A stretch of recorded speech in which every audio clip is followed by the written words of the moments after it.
Bismillahirrahmanirrahim. Assalamualaikum warahmatullahi wabarakatuh.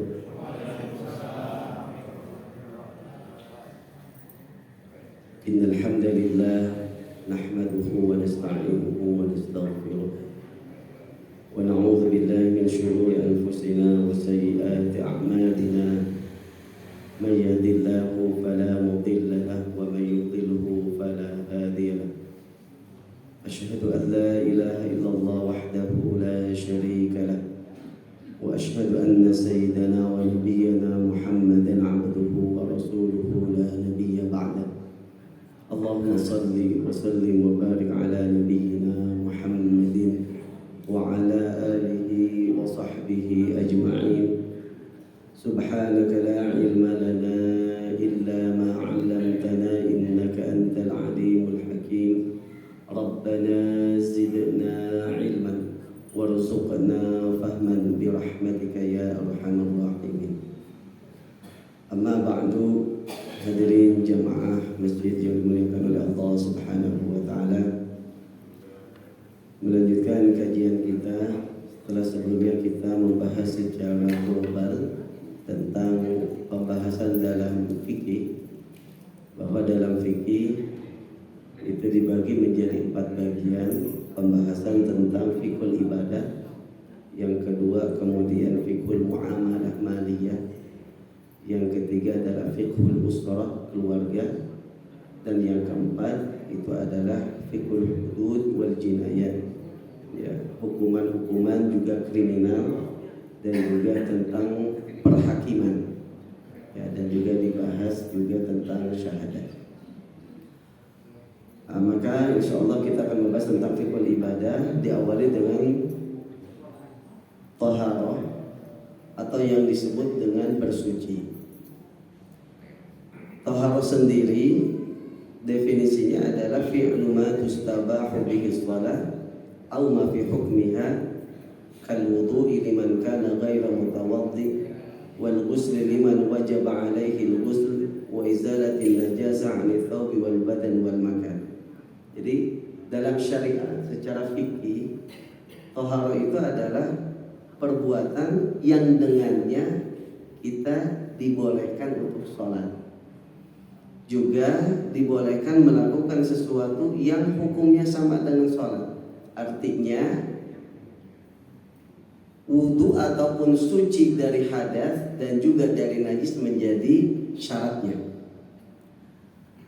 Bisa berupa wudu ketika seseorang tidak memiliki wudu ataupun dia memiliki hadas kecil. Bisa juga dengan mandi ketika seseorang wajib melaksanakan mandi. Ataupun bisa juga taharah ini adalah dengan izalatun najasa, menghilangkan najis. Jadi bisa dengan wudu, bisa dengan mandi, ataupun pengganti keduanya, yaitu tayamum. Ya. Dan satu lagi adalah izalatun najasa. Maka taharah ini dari 4 hal ini. Wudu ketika kita tidak memiliki hadas, ketika kita memiliki hadas kecil, kemudian mandi ketika kita memiliki hadas besar, kemudian pengganti dari keduanya yaitu tayamum, dan yang keempat adalah menghilangkan najis.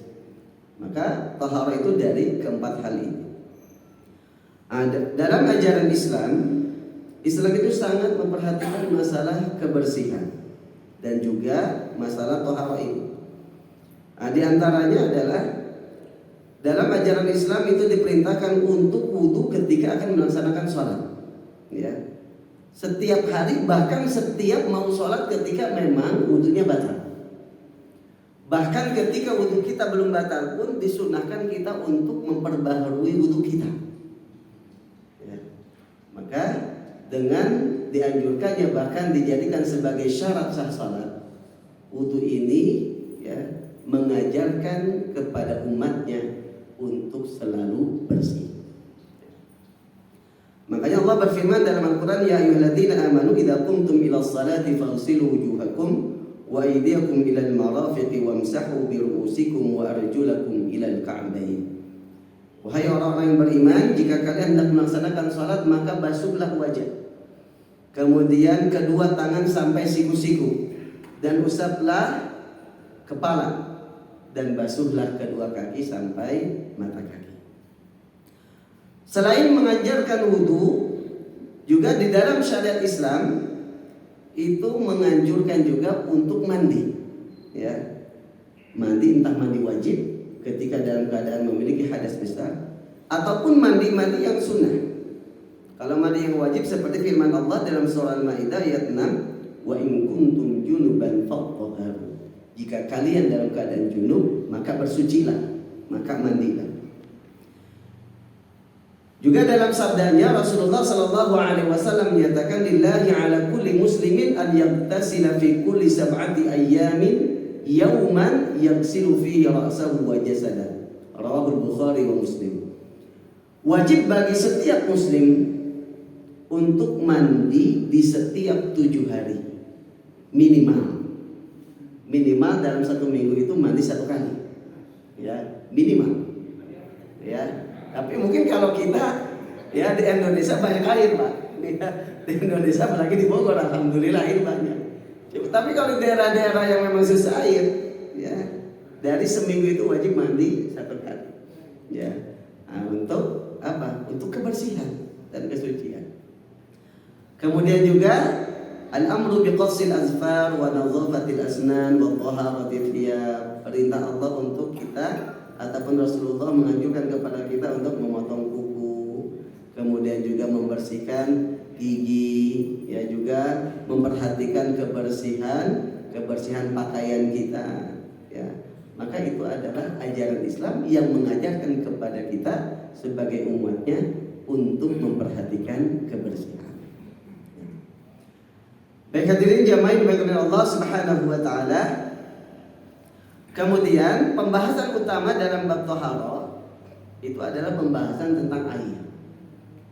Karena thaharah itu, ya, sangat identik dengan penggunaan air, meskipun, ya, tidak selalu menggunakan air. Jadi thaharah itu bisa dengan air, bisa juga dengan debu sebagai pengganti dari wudu dan juga dari mandi. Bisa juga dengan ad-dibag. Dibag itu adalah membersihkan, menghilangkan najis yang ada di kulit hewan yang mana hewan itu najis. Ya, kalau istilah kita disamak, Pak, ya, maka kulit hewan yang mana itu najis. Enggak semua hewan, maksudnya bangkai hewan yang meninggal tanpa disembelih secara syariat, maka kulitnya itu najis, ya. Hewan apapun ketika matinya itu tidak disembelih secara syariat, maka hewannya itu disebut maitah, bangkai, ya. Sehingga ketika mau dimanfaatkan kulitnya, maka kulitnya itu najis harus disamak. Ya, disamak itu dibersihkan, daging yang nempel, kemudian lemaknya yang masih nempel, darahnya yang masih nempel. Maka itu termasuk tata cara untuk membersihkan dengan cara dibag namanya. Dalam hadisnya Rasulullah menyatakan kulit bangkai itu bisa suci dengan didibag. Dibag itu tadi disamak, ya, dihilangkan kotoran yang nempel di kulit tersebut, ya. Maka pembahasan yang utama, yang pertama di dalam bab taharah ini adalah pembagian air. Kita setiap hari pasti menggunakan air, ya. Entah air itu untuk konsumsi kita, untuk diminum, kemudian kita pun gunakan untuk berwudu, kita pun gunakan untuk mandi, ya, kita gunakan untuk mencuci dan lain sebagainya. Maka Islam pun mengajarkan pembagian air agar, ya, ibadah kita itu sesuai, ya, memenuhi syarat dan rukunnya. Secara garis besar, para ulama membagi air itu ke 4 bagian.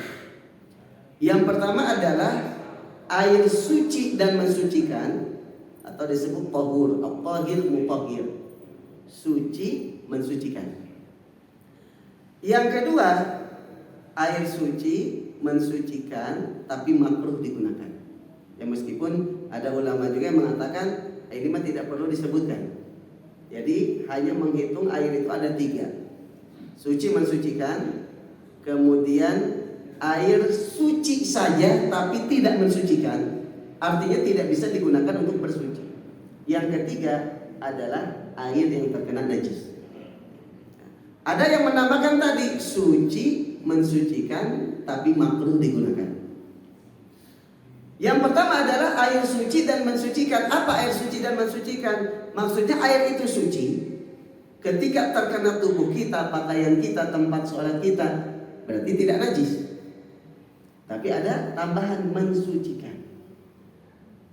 Mensucikan di sini berarti air tersebut bisa digunakan untuk bersuci, bisa digunakan untuk wudu, bisa digunakan untuk mandi, bisa digunakan untuk menghilangkan najis, bisa digunakan untuk istinja. Ya. Maka ketika kita wudu, kemudian kita mandi untuk menghilangkan hadas besar, kemudian ketika kita akan menghilangkan najis, kemudian ketika kita akan istinja, kita harus menggunakan suci dan mensucikan. Ya. Maka tidak bisa kita menggunakan air yang suci saja tapi tidak mensucikan. Karena ada kata tambahan mensucikan, berarti bisa digunakan untuk bersuci. Apa yang termasuk air ini? Itu adalah air mutlak. Air mutlak yang apa yang turun dari langit dan apa yang keluar dari bumi dan masih mutlak belum tercampur dengan apa-apa, maka itulah air suci dan mensucikan. Seperti air hujan, ya. Kemudian juga air laut. Kemudian air sumur, kemudian air mata air, ya, lalu air sungai, kemudian air es, ya, salju. Yang ketujuh adalah barad. Barad itu banyak yang mengartikan air embun, ya, tapi menurut keterangan yang saya baca itu kurang tepat. Barad itu lebih tepatnya adalah hujan es. Jadi yang turun dari langit itu bisa berupa air hujan, bisa berupa salju, itu al-thalj, ya. Jadi kalau salju kan teksturnya lebih lembut Pak, ya. Ya mungkin kalau di kita nggak pernah, mungkin di Bogor, ya. Mungkin yang pernah ke luar negeri ataupun di daerah yang memang turun salju. Yang al-barad ini adalah air yang turun dari langit tapi berupa bongkahan es kecil, ya. Dan lebih padat, maka itu yang dimaksud dengan air barad. Ya, meskipun di kitab-kitab fikih atau buku-buku fikih terjemahan banyak menerjemahkannya dengan air embun, ya. Tapi menurut keterangan yang saya baca kurang tepat. Maka ketujuh air ini ketika masih asli, belum tercampur dengan sesuatu yang bisa merubahnya, maka termasuk air suci dan mensucikan. Ya, sehingga air itu suci dan bisa digunakan untuk bersuci. Dalilnya adalah bahwa suatu ketika Rasulullah SAW ketika berada di masjid itu datang seorang A'rabi. A'rabi itu orang pedalaman, orang Arab pedalaman, orang Badui. Yang mana orang A'rabi ini mungkin adabnya kurang, sopan santunnya kurang karena hidupnya di pedalaman. Datang ke masjid, lalu di pojok masjid kencing Pak, ya, di pojok masjid kencing. Ya mungkin dulu nggak ada seperti sekarang, nggak ada karpet, nggak ada ini, tapi tanah dulu kan, kencing. Kemudian para sahabat yang lihat, ya, itu mencemoohnya. Pokoknya dicemooh, di ini, pokoknya di pojokan. Kemudian Rasulullah melihat hal tersebut, Rasulullah dengan tenangnya dan dengan bijaksananya, ya, memberikan arahan. Sudah biarkan dia selesaikan dulu kencingnya. Lalu ambil air, ya, ambil ember isinya air, kemudian siramkan. Maka air kencing itu najis, disucikan dengan air tadi. Ya, maka air ini termasuk air suci dan mensucikan karena bisa menghilangkan najis. Baik hadirin jamaah yang dimuliakan Allah Subhanahu wa taala. Tadi air suci dan mensucikan. yaitu air mutlak tadi, ya, yang belum tercampur dengan sesuatu yang merubahnya. Yang kedua, itu adalah suci, mensucikan tapi makruh untuk digunakannya. Yang termasuk air ini adalah air musyammas. Air musyammas itu adalah air yang diletakkan di tempat atau di wadah yang terbuat dari bahan yang bisa berkarat. Ya, seperti misalkan terbuat dari seng, tempat penampungan airnya, ya, terbuat dari besi misalkan. Pokoknya sesuatu yang bisa berkarat. Kemudian terkena sinar matahari dan sangat panas, ya. Maka air ini biasanya di atasnya itu ada semacam seperti minyak, Pak. Ya. Maka itulah yang membuat air tersebut dimakruhkan untuk digunakan kepada kulit kita. Jadi dimakruhkannya itu penggunaan untuk kulit. Kalau untuk yang lain, misalkan untuk cuci piring, ya nggak ada kemakruhan. Untuk nyuci baju, untuk nyuci mobil, nyuci motor, nggak ada kemakruhan. Tapi dimakruhkan karena secara ilmiah itu merusak kulit, makanya dimakruhkan. Ya. Ini pun dimakruhkan dengan syarat berada di tempat yang sangat panas, mataharinya pun panas. Kemudian ditempatkan di tempat yang terbuat dari bahan yang bisa berkarat tadi. Berarti kalau diletakkan di tempat yang terbuat dari plastik, maka tidak termasuk. Ataupun di tempat yang terbuat dari semen, ya, itu tidak termasuk karena tidak menimbulkan seperti minyak tadi. Ya. Maka macam air ini boleh digunakan tapi makruh. Dimakruhkan itu karena merusak kulit kita. Ya. Makanya Imam Syafi'i radhiyallahu taala anhu itu menukil dari Umar bin Khattab radhiyallahu anhu, annahu kana yakrahu al-iktisala bihi, bahwasanya Umar bin Khattab itu memakruhkan untuk mandi dengan air musyammas tadi. Ya. Kemudian dia berkata, wala aqrabul ma'al musyammas illa min jihati tib. Saya tidak memakruhkan air musyammas kecuali dari segi kedokteran karena merusak kulit tadi. Ya. Kemudian yang ketiga adalah air suci tapi tidak mensucikan. Ya. Airnya suci tapi tidak bisa digunakan untuk bersuci. Apa yang termasuk air ini? Yang termasuk air suci tapi tidak bisa digunakan untuk bersuci, itu adalah pertama air sedikit yang mustakmal. Apa itu air sedikit? Air sedikit itu air yang kurang dari 2 kullah. Kullah itu adalah nama satuan, Pak. Dulu ketika saya kecil, ya, ketika masih SD, masih ngaji TPA gitu, 2 kullah, karena saya orang Sunda. Kullah itu yang saya pikirkan kullah itu adalah kolam, ya. Karena dalam bahasa Sunda, kullah itu adalah kolam, Pak, ya, tempat penampungan air itu. 2 kullah, oh berarti kullahnya ada 2. Saya mikirnya kayak gitu. Ternyata kullah itu adalah satuan, ya. Kalau dikonversikan ke liter, kurang lebih ada yang mengatakan 200 liter, ada yang mengatakan 216 liter, ya.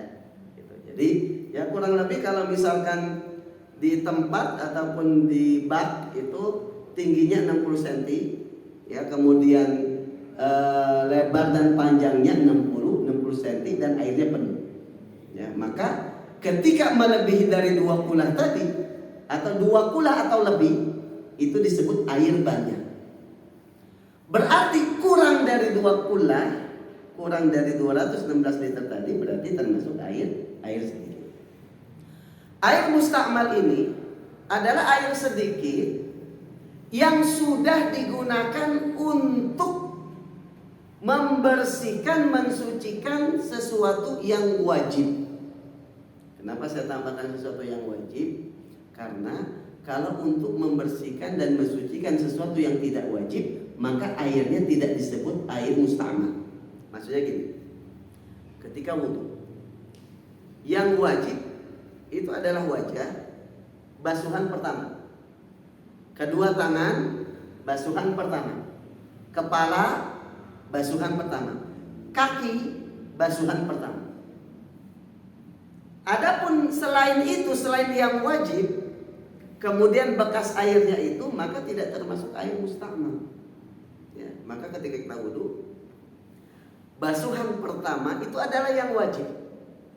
Maka air yang menetes dari setelah kita membasuh wajah pertama, kemudian berjatuhan, kalau kita tampung, ya, maka itu air mustakmal. Adapun basuhan kedua dan basuhan ketiga itu kan sunnah, ya. Kita sunnah untuk mentiga kalikan basuhan ketiga ketika wudu. Yang wajib itu basuhan pertama. Maka basuhan kedua dan ketiganya itu sunnah. Sehingga air yang sudah digunakan untuk basuhan kedua dan ketiga yang mana itu sunnah, maka itu tidak termasuk air mustakmal. Jadi air mustakmal itu adalah air sedikit yang digunakan untuk mensucikan bagian yang wajib saja. Begitupun kalau kita mandi. Kalau kita mandinya mandi bukan mandi wajib, berarti air yang digunakan untuk membasuhnya itu sebelum tercampur dengan sabun, ya. Kalau sudah tercampur dengan sabun nanti beda lagi. Air yang kita gunakan kalau mandinya bukan mandi wajib, berarti itu bukan air mustakmal.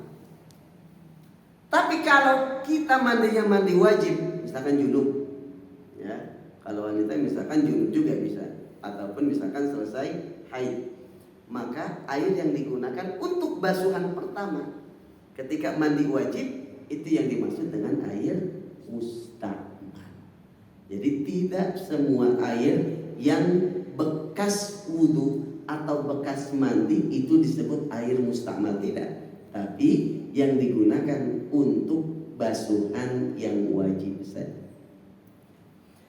Maka air mustakmal ini air yang sedikit. Berarti kalau airnya banyak, lebih dari 2 kula, maka dia tidak termasuk air mustakmal juga. Misalkan orang mandi di air yang banyak, misalkan sampai 1000 liter, itu kan berarti lebih dari 2 kula. Maka orang mandi di situ, ya, airnya itu tidak disebut air mustakmal. Kenapa? Karena airnya banyak. Sedangkan definisi mustakmal tadi adalah air yang sedikit, kemudian digunakan untuk, ya, toharoh yang wajib, untuk membasuh yang wajib dalam toharoh. Dan itu pun kalau kita tampung, ya, maka itu termasuk air mustakmal. Maka air mustakmal ini suci, dia tidak najis, tapi tidak mensucikan. Ya, dalam arti tidak bisa digunakan untuk wudu, tidak bisa digunakan untuk mandi lagi, tidak bisa digunakan untuk istinja, ya, karena airnya tidak mensucikan. Lalu air ini tetap suci.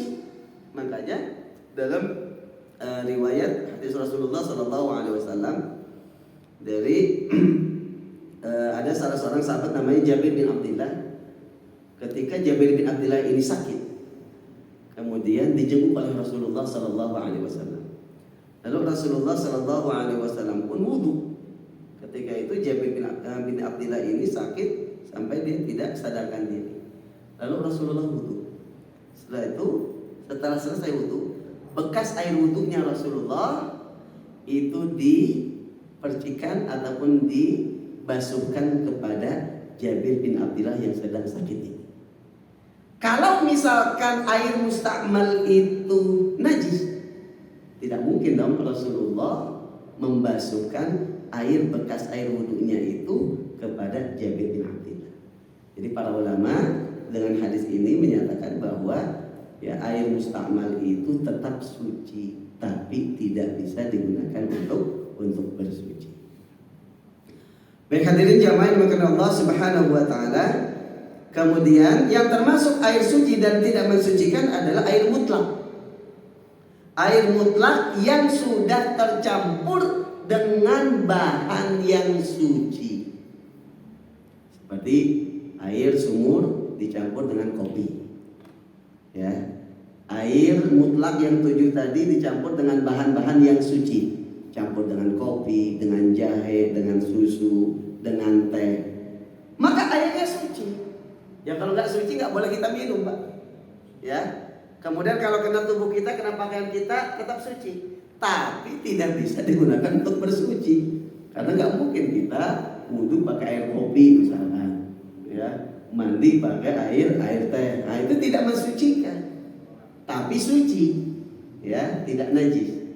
Nah maka ini pun termasuk air suci tapi tidak mensucikan. Kemudian yang terakhir, ya, yang terakhir itu adalah air mutanajis, air yang terkena najis. Ya, air yang terkena najis ini itu dibagi dua, ada air sedikit, ada air banyak. Tadi kita terangkan air sedikit itu yang kurang dari 2 kula. Air banyak itu 2 kula atau lebih. Ya kurang lebih 200 sampai 216 liter. Ya. Maka kalau airnya itu sedikit, kemudian terkena najis, entah najisnya sedikit ataupun najisnya banyak, maka air tersebut dianggap najis. Ya. Kalau airnya sedikit, kurang dari 2 kula, kemudian terkena najis. Najis yang kenanya pun bisa sedikit, bisa banyak. Entah itu sedikit, entah banyak. Kalau airnya sedikit, kemudian terkena najis, maka air tersebut dianggap najis. Otomatis tidak bisa digunakan untuk bersuci. Ya. Yang kedua, air banyak. Kalau air banyak, kemudian terkena najis, maka dilihat. Kalau najis yang masuknya itu sedikit, sehingga tidak merubah rasa, warna, dan baunya, maka air banyak tersebut meskipun sudah terkena najis, karena najis yang masuknya itu sedikit, tidak merubah rasa, warna, dan baunya, maka airnya itu masih suci dan mensucikan. Misalkan ada air banyak, ya, lebih dari 2 kula, kemudian kena najis, entah kena kotoran cicak atau kotoran tikus ataupun kena air kencing ataupun apa, tidak sampai merubah rasanya, warna, dan baunya tidak berubah, maka air tersebut dihukumi suci dan mensucikan. Tapi kalau airnya sedikit, kurang dari 2 kula, kemudian terkena najis, maka dianggap najis sehingga tidak bisa digunakan untuk bersuci. Ya. Nah, maka hati-hati ketika misalkan kita di kamar mandi, kalau ada penampungan air di ember kecil, itu rentan terkena najis. Otomatis kalau kalau di ember kecil itu kan pasti kurang dari 2 kula. Kadang ember sebesar-besarnya ember paling menampung berapa liter air, tidak sampai 200 liter air. Ya. Nah, maka kalau misalkan kita melihat itu kadang tercampur dengan percikan air kencing, kemudian juga ada kotoran yang masuk ke situ, maka dihukumi najis, tidak bisa digunakan untuk bersuci. Ya. Makanya kalau misalkan kita mau istinja, mau wudhu ataupun mau apa, lebih baiknya, ini masalah saya, ya, daripada kita ragu, lebih baik kita ambil dari keran, ya, lebih baik kita ambil dari keran, itu supaya lebih yakin saja. Baik hadirin jamaah yang dimuliakan Allah Subhanahu wa taala. Nah, dalilnya pembagian air sedikit dan air banyak ini adalah berdasarkan sabda Rasulullah sallallahu alaihi wasallam, "Idza kana al-ma'u qullataini lam yahmilil khabath." Kalau air itu nyampe 2 kula apalagi lebih, maka dia tidak membawa najis. Ketika tercampur najis sedikit dan tidak merubah rasa, warna, dan baunya, maka air tersebut itu masih dianggap suci dan mensucikan. Ada juga ulama yang mengatakan baik air itu sedikit atau air itu banyak, maksudnya baik air itu kurang dari 2 kula atau 2 kula bahkan lebih, kalau tercampur najis hanya dilihat berubah atau tidak. Jadi ada ulama yang tidak membedakan air sedikit atau air banyak. Yang penting kalau kena najis kemudian berubah rasa, warna dan baunya, itu dianggap najis. Tapi kalau tidak merubah rasa, warna dan baunya, itu masih dianggap suci dan mensucikan. Ada yang berpendapat seperti itu. Ini pendapat yang mungkin lebih mudah. Artinya tidak membedakan entah air itu sedikit ataupun air banyak. Ya. Berbeda dengan ulama mazhab Syafi'i, itu membedakan air sedikit dengan air banyak tadi berdasarkan sabda Rasulullah tadi. Kalau airnya 2 kula atau lebih, maka itu dianggap air banyak sehingga tidak membawa najis. Berarti kalau kurang dari 2 kula, ya, maka dianggap air sedikit, dan ketika tercampur najis itu menjadi najis. Nah, kemudian air banyak pun, meskipun airnya banyak, kalau najis yang masuknya pun banyak, maka itu dianggap najis. Ya. Pernah kejadian di rumah saya itu, air sumur pasti lebih banyak, pasti masuknya air banyak, lebih dari 2 kula air sumur. Kemudian kalau nggak salah 2 tahun kemarin, ketika awal Ramadan, masih ingat saya, ada kucing masuk, ya, nyemplung. Jadi itu kalau nggak salah malam, kakak saya itu dengar, tapi pas ke kamar mandi, ke dapur itu dilihat apa yang ini, ya, nggak ada kucing yang masuk ke dalam sumur. Kemudian kita nggak tahu, ya. Kemudian pas esokan harinya, kok bau, ya. Kami mengira, ya, kita di rumah itu mengira itu ada sisa daging. Jadi memang waktu itu saya, karena di rumah ini ternak sapi. Waktu itu 1 hari sebelum Ramadan, kita potong sapi, ya. Kita berpikir, kayaknya ada daging yang ketinggalan, ya, sehingga menimbulkan bau bangkai. Kemudian kok dicari-cari nggak ada. Kemudian pas saya wudhu, saya cium, wah ini airnya.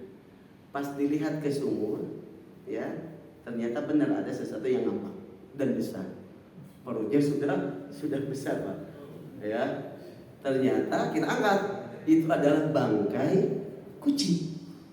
Ya. Air sumur, air banyak, 2 kula.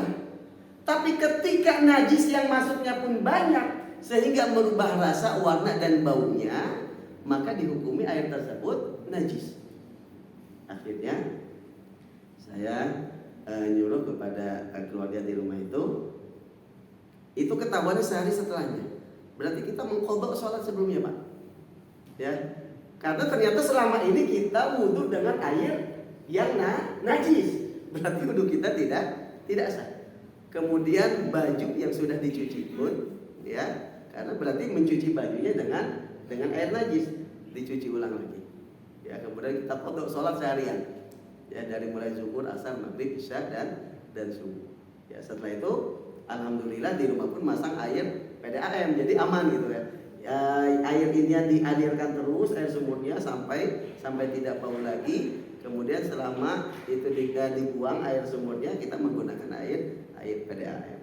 Nah, seperti itu. Nah, itu jadi air banyak, meskipun dia banyak, airnya lebih dari 2 kula atau lebih, tapi kalau najis yang masuknya itu banyak, maka dia pun dianggap air najis, tidak bisa digunakan untuk bersuci, dan dia najis, ya.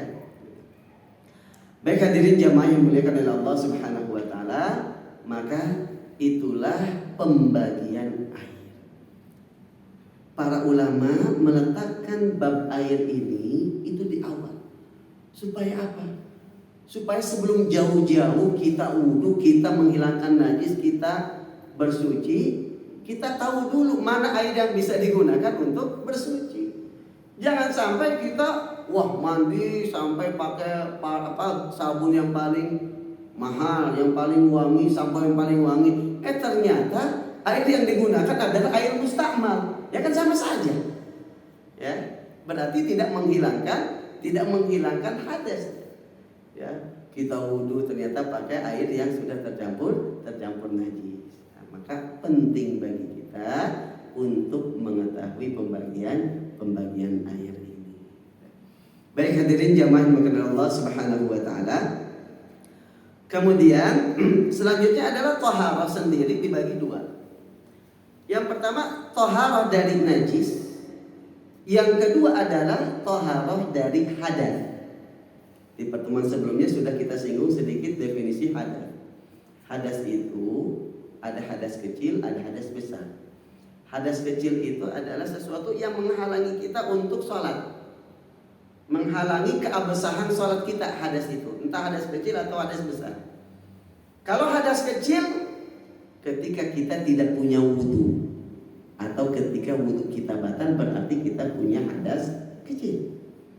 Kalau hadas besar ada penyebabnya, seperti keluarnya air mani dengan cara apapun. Yang kedua berhubungan intim, berhubungan suami istri, ya, hubungan intim meskipun tidak sampai mengeluarkan air mani, itu sudah membuat kita memiliki hadas besar atau disebut junub. Sehingga kita pun wajib menghilangkan hadas besar tersebut dengan cara mandi. Ya. Kemudian juga untuk wanita ketika haid, selesai haid, maka itu hadas besar. Juga ketika selesai nifas, termasuk ketika selesai melahirkan. Jadi wanita itu ketika setelah melahirkan meskipun tidak keluar darah nifas tetap wajib mandi. Ya, cuman mandinya nanti sekalian dengan nifas atau ketika dia mau melaksanakan sholat atau ibadah yang disyaratkan harus suci dari hadas. Ya, gitu. Kenapa wanita yang melahirkan itu dianggap junub? Para ulama mengatakan karena bayi yang lahir itu adalah campuran dari mani laki-laki dan mani perempuan, kemudian keluar berupa bayi, maka dianggap wanita tersebut mengeluarkan air mani cuman sudah berupa bayi, ya, sehingga itu dianggap ya sebagai sebab junub. Baik hadirin jamaah yang dimuliakan Allah Subhanahu wa taala. Selanjutnya adalah tadi pembagian suci dari najis dan suci dari hadas. Kemudian kita pun harus tahu apa saja yang termasuk najis. Yang termasuk najis itu banyak, diantaranya adalah khamr dan segala sesuatu yang cair dan memabukkan. Sesuatu yang cair dan memabukkan. Jadi khamr itu sebenarnya definisinya adalah sari anggur yang sudah memabukkan. Jadi air perahan anggur kemudian didiamkan ya sampai memabukkan, maka itu yang disebut khamr. Berarti kalau misalkan selain dari anggur itu bukan khamr secara bahasa. Ya, secara bahasa itu bukan khamr. Tapi segala sesuatu yang memabukkan ya, khususnya yang cair itu najis. Ya, kita berbicara tentang najis atau tidaknya. Ya. Adapun kalau berbicara haram atau tidaknya ya segala sesuatu yang memabukkan, entah dari anggur, entah dari apapun itu, entah dia cair atau bentuknya pel atau bentuknya daun, kalau memang memabukkan itu haram untuk dikonsumsi. Ya. Tapi ini kita berbicara tentang najis atau tidaknya. Maka yang termasuk najis adalah khamar. Ya. Kemudian segala sesuatu yang cair dan memabukkan. Entah itu dari sari apel atau sari kurma yang sudah dibiarkan kemudian sampai memabukkan. Ketika sudah memabukkan dan bentuknya cair, itu najis. Berarti apa? Kalau terkena pakaian kita, kalau terkena tubuh kita, itu berarti harus disucikan. Ya. Itu yang pertama. Karena dalam sabdanya Rasulullah SAW menyatakan kullu muskirin khamrun wa kullu khamrin haram. Setiap segala sesuatu yang memabukkan itu adalah khamar dan setiap khamar itu adalah haram. Kemudian yang kedua adalah al-kalbu wal khinzir. Ya, anjing dan babi.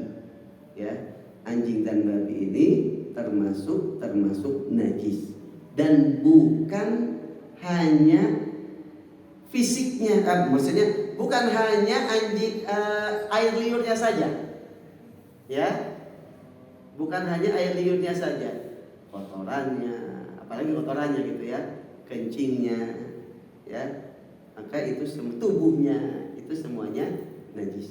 Ya. Kemudian yang ketiga adalah al-maitah. Al-maitah itu bangkai.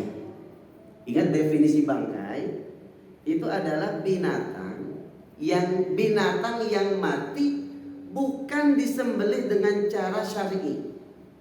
Misalkan binatang, ada misalkan ayam matinya karena ketabrak motor mati, nggak sempat disembelih, berarti bangkai. Meskipun masih segar. Jadi bangkai di sini jangan kita bawa kepada pengertian dalam bahasa Indonesia. Bangkai itu kan kalau bahasa Indonesia sesuatu yang sudah busuk, sesuatu yang sudah bau, itu bangkai. Ya, tapi bangkai di sini al-maitah di sini adalah hewan, kullu hayawanin mata bi ghairi dzakatin syar'iyyah.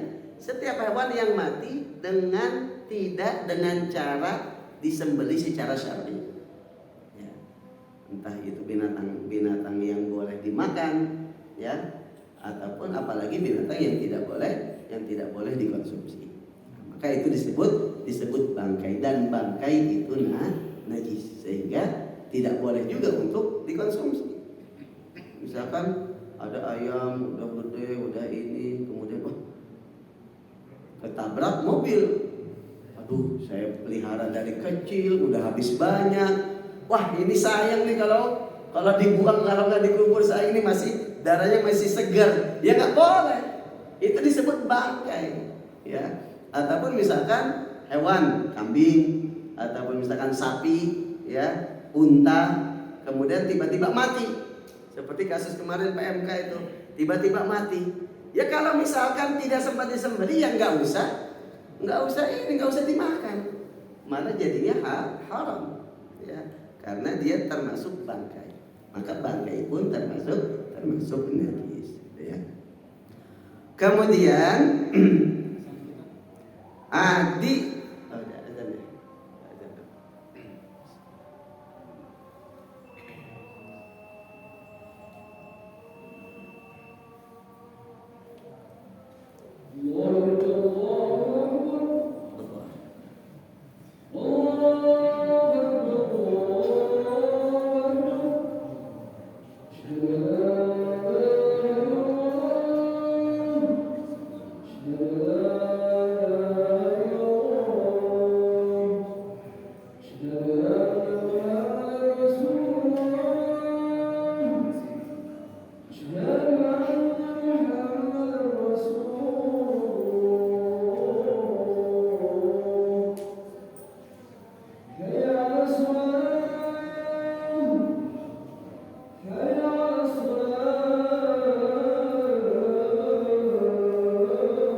dikecualikan dari bangkai tadi adalah maitatul insan, bangkai manusia.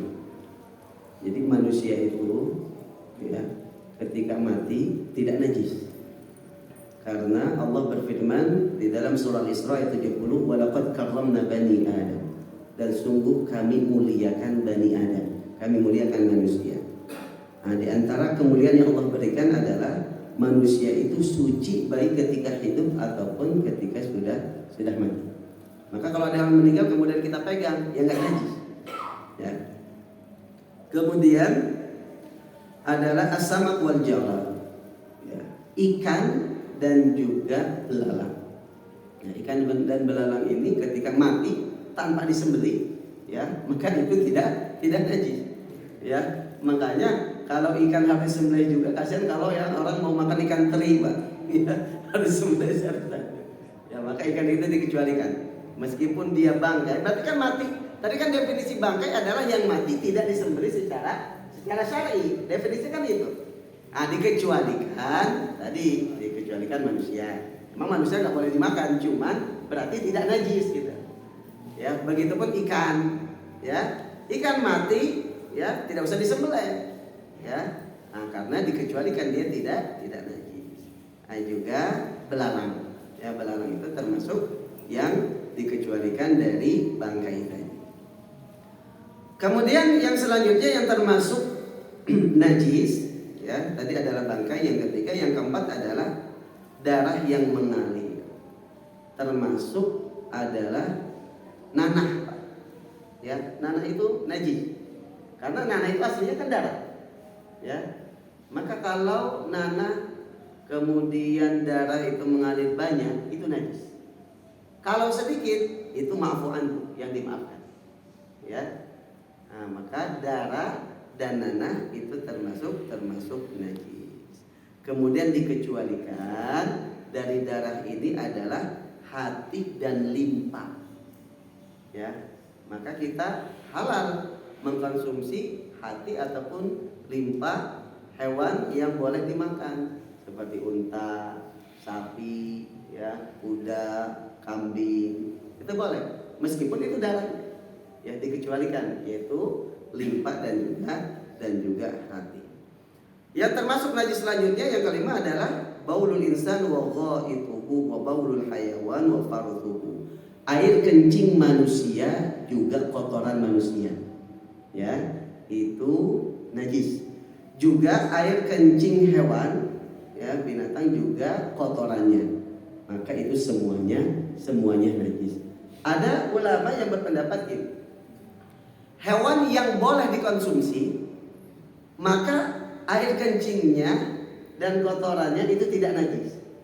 Ada yang berpendapat seperti itu, ya kalau nggak salah satunya adalah mazhab Hambali. Ya, jadi hewan yang boleh dikonsumsi seperti misalkan ayam, sapi, kambing, unta, yang boleh dikonsumsi itu kotorannya itu tidak najis. Ini ada salah satu pendapat dalam mazhab yang 4, ya sehingga mereka, dan adalah ketika orang yang datang kepada Rasulullah kemudian mereka sakit, lalu mereka mengambil air kencing unta, lalu mereka minum. Ya. Nah, tapi dalam mazhab yang lainnya itu termasuk najis. Ya. Nah, artinya apa? Saya terangkan seperti itu jadi supaya nanti Bapak jangan kaget ada orang mengatakan air kencing hewan, tapi hewan yang boleh dikonsumsi, enggak semua hewan. Ya, itu ada yang berpendapat dia tidak najis. Kemudian kullu juz'in fasala minal hayawan hala hayatihi fa innahu najis. Bagian tubuh hewan yang terpisah ketika dia masih hidup itu najis. Bagian tubuh hewan yang terpisah ketika hewan itu masih hidup, maka itu najis. Ya.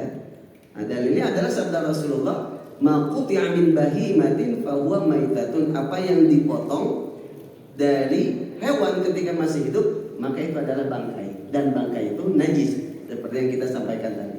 Misalkan ada kambing, kita potong telinganya, kambing itu masih hidup, maka telinga ini potong itu najis. Ya. Begitupun hewan yang lain.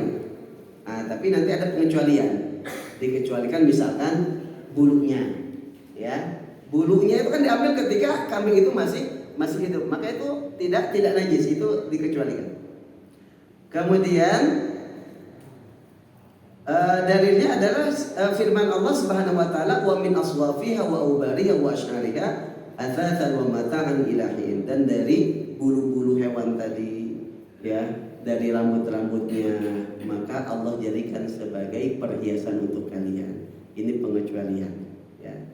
Kemudian yang ketujuh adalah susu dari hewan yang tidak boleh dikonsumsi, itu najis. Ya, misalkan hewan yang boleh dikonsumsi, misalkan beruang, Pak. Ya, susu beruang, itu najis. Ya. Tapi adapun yang ada, ya, yang susu beruang itu bukan susu beruang, gitu. Ya kalau benar susu beruang merahnya gimana gitu kan. Mungkin orang yang profesinya memerah susu beruang itu gajinya paling tinggi, Pak. Kenapa? Karena taruhannya nyawa gitu ya. Ya, jadi misalkan susu hewan yang tidak boleh konsumsi, misalkan harimau ataupun binatang-binatang buas yang tidak boleh dikonsumsi, ya. Nah, maka itu tidak suci, berarti najis. Adapun susu hewan yang boleh dikonsumsi, dagingnya boleh dikonsumsi seperti susu sapi, karena sapi dagingnya boleh kita konsumsi. Susu kambing dagingnya boleh kita konsumsi. Susu apa lagi? Kuda, susu unta, ya, itu tidak najis. Yang najis itu susu hewan yang tidak boleh dikonsumsi, ya. Baik hadirin jamaah yang dimuliakan Allah Subhanahu wa taala, itulah ya yang termasuk najis. Ya, mungkin ada tambahan yang tidak termasuk di sini. Itu iler, Pak. Ya. Iler kita itu najis. Tapi ada ulama yang memisahkan. Ada yang membedakan. Kalau iler itu keluarnya dari dalam perut kita, itu najis. Tapi kalau iler itu keluar dari mulut kita, berarti kan dari ludah, ya. Ludah itu nggak najis, ya. Ludah itu nggak najis, kemudian ingus itu nggak najis. Tapi iler yang keluar dari perut kita itu yang najis. Loh, gimana cara bedainnya? Kan gitu. Nah, kalau dalam kitab Al-Fiqh Al-Islam wa Adillatuhu, salah satu cara membedakannya adalah dari warnanya. Kalau warnanya agak kekuning-kuningan, kemungkinan keluar dari dalam perut dan itu najis, ya. Tapi kalau kita memang nggak bisa bedakan, Pak, apakah iler itu keluar dari dalam perut atau hanya dari mulut kita, ya lebih baik kita sudah hati-hati saja, lebih baik kita anggap najis. Nah, makanya ketika kita mau sholat, kita pastikan pakaian yang kita gunakan untuk sholat itu terbebas dari iler, gitu ya, supaya ya entah itu iler yang keluar dari mana, sebagai kehati-hatian lebih baik, atau lebih baik kita tidak gunakan ataupun kita cuci dulu, ya.